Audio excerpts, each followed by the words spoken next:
नमस्कार, मैं हूं पवन त्यागी।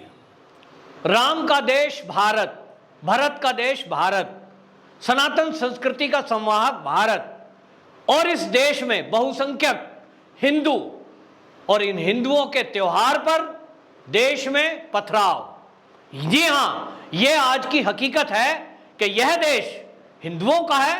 बहुसंख्यक इस देश में हिंदू है जिनकी संख्या लगभग 100 करोड़ के आसपास है, लेकिन बावजूद इसके इस देश में रामनवमी पर पथराव किया जाता है। यहां दुर्गा पूजा करने के लिए परमिशन मांगनी पड़ती है। यहां मंदिरों को ध्वस्त करके जो मस्जिदें बनाई गई उनका पुनर्निर्माण करने के लिए जद्दोजहद करनी पड़ती है। हाल ही में हमने देखा कि मध्य प्रदेश के अंदर, और मध्य प्रदेश क्यों, भारत के अनेक हिस्सों में रामनवमी के दिन जब राम जी की याद में जुलूस निकाले गए, राम के उद्घोष किए गए, उसको लेकर एक समुदाय विशेष ने पथराव किया।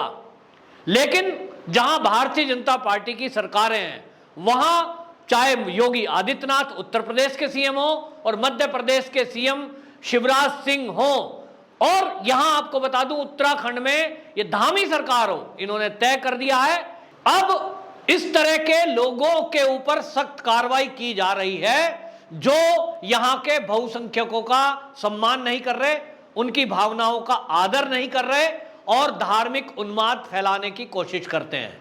ये जो कट्टरपंथी हैं, इन कट्टरपंथियों का इलाज योगी बाबा जी ने खोजा और आज उन योगी जी के फॉर्मूले को भाजपा शासित राज्य के मुख्यमंत्री अनुकरण कर रहे हैं। फिर चाहे वो हरियाणा हो, फिर चाहे वो मध्य प्रदेश हो, फिर चाहे वो हमने देखा उत्तराखंड में भी जब ये पुष्कर धामी की सरकार बनी है, उन्होंने भी योगी बाबा जी के फॉर्मूले का इंप्लीमेंट किया और उसका असर है कि ये जो धार्मिक उन्माद फैलाने वाले लोग हैं, जो ये हिंदू मुस्लिम भाई भाई की बातें तो करते हैं, लेकिन इनको केवल अगर दिक्कत है तो बहुसंख्यकों के धार्मिक कार्यक्रमों से दिक्कत है।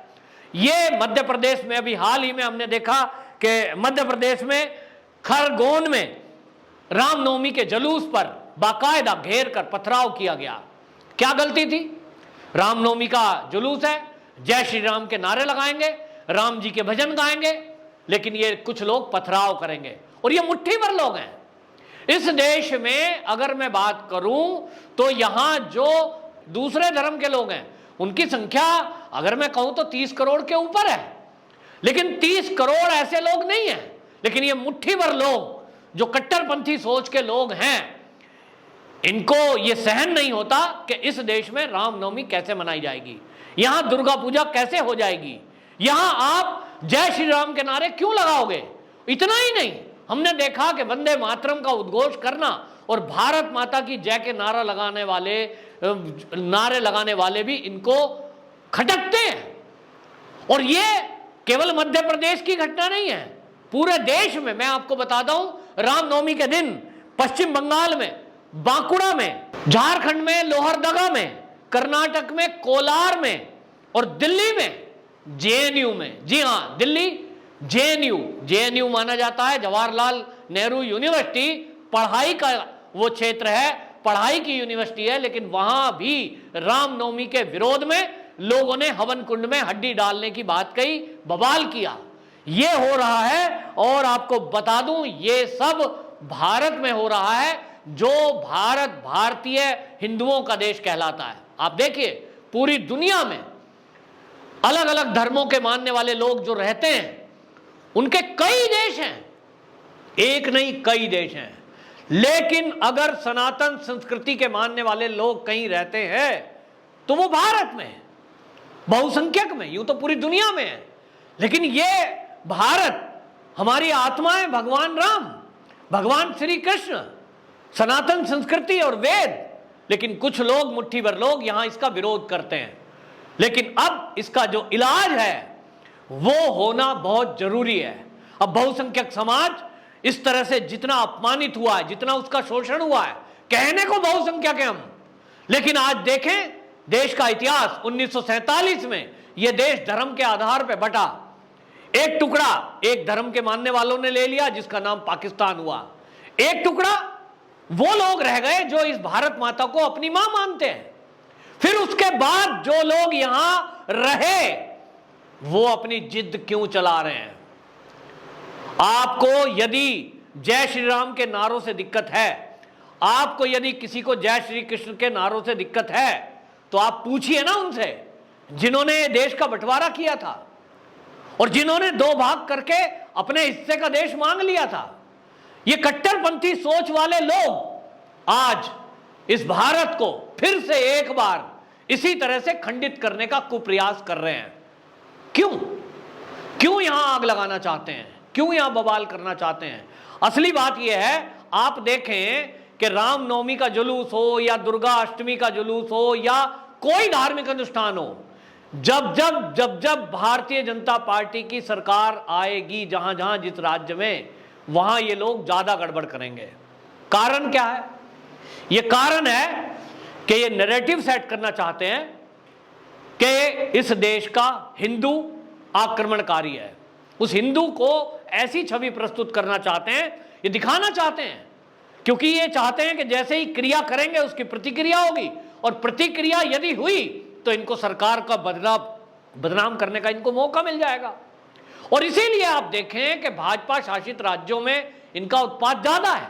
ये बात अलग है कि पश्चिम बंगाल में भी हुआ, और पश्चिम बंगाल में तो बाकी हिंसा भी हुई है, लेकिन जो मैंने नाम लिए, चाहे वो पश्चिम बंगाल में पथराव हुआ हो, चाहे वो कर्नाटक में हुआ हो, चाहे वो केरल में हुआ हो, फिर चाहे वो दिल्ली जेएनयू कैंपस में हो, जहां जहां लेकिन भारतीय जनता पार्टी की सरकारें हैं, वहां अब ऐसे गुंडा बदमाशी करने वाले और जो इस तरह के धार्मिक उन्माद फैलाने वाले और अगर सनातन संस्कृति और बहुसंख्यों के अपमान करने वाले, उनकी धार्मिक भावनाओं से खिलवाड़ करने वाले, उनके खिलाफ अब कार्रवाई होने लगी है। इसी कड़ी में आपको बता दूं, मध्य प्रदेश के अंदर जो खरगोन में किया जिन लोगों ने, शिवराज सिंह चौहान ने तय किया कि बुलडोजर चलेगा, और ये योगी आदित्यनाथ जी का जो फॉर्मूला है, इससे जनता खुश है, और आज उनके ऊपर बुलडोजर चलाया है।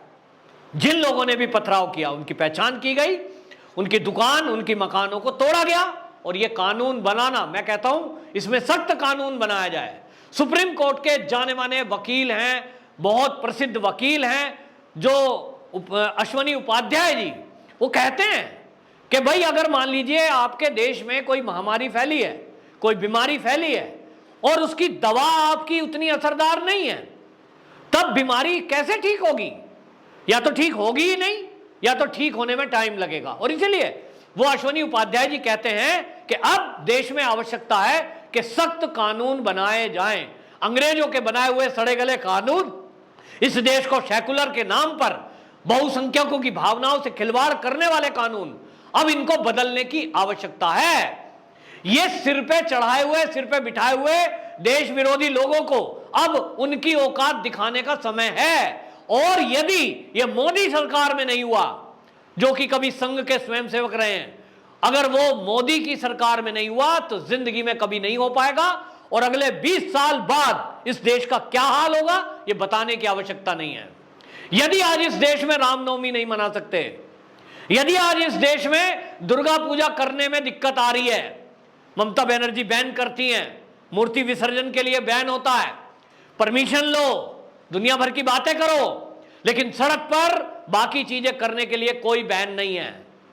मैं नाम नहीं लूंगा, लेकिन अश्वनी उपाध्याय जी की बात है, उन्होंने उठाया है कि इस देश के हजारों मंदिर सरकार के कब्जे में हैं, उनकी चढ़ावा, उनका जो दान की गई हमारे जैसे लोगों की भावना है, वो सरकार ले जाती है, जो करोड़ों अरबों रुपए में है। 1 रुपया उससे इस देश के बहुसंख्यक हिंदू समाज के हित में नहीं लगता। दूसरी तरफ जो दूसरे धार्मिक स्थल हैं, उनमें से 1 रुपया नहीं लिया जाता, लेकिन मेरे जैसे टैक्स पेयर की जेब का पैसा उनके कल्याणकारी कार्यक्रम के लिए खर्च किया जाता है। ये तो कैसा हो गया? मतलब मेरा पैसा जो मैं हर महीने टैक्स में देता हूं, ये मेरी भावनाओं का ख्याल करने के लिए सरकार खर्च नहीं कर रही है, ऐसे लोगों के ऊपर खर्च हो रहा है जो मेरी भावनाओं को आहत कर रहे हैं। मैं गाय को माता मानता हूं, तो गाय को माता मानने वालों के लिए मेरी जेब का पैसा मेरी भावनाओं के अनुसार खर्च नहीं हो रहा। तो अब देश में सख्त कानून बनाने की जरूरत है।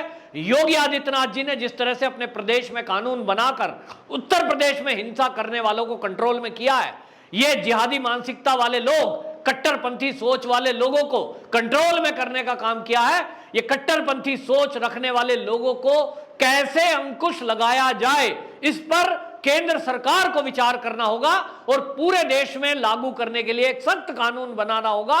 हम ये कहते हैं कि ये देश को अगर आप सेकुलर कहते हो तो जितने भी लोग यहां रहते हैं सबको अपने अपने अनुसार उनकी धार्मिक कार्यक्रम करने की आजादी हो, और यदि कोई भी एक दूसरे के काम में खलल डाले, एक दूसरे के धार्मिक कार्यक्रमों में बाधा पहुंचाए, उसके खिलाफ सख्त एक्शन होना चाहिए, चाहे वो कोई भी हो।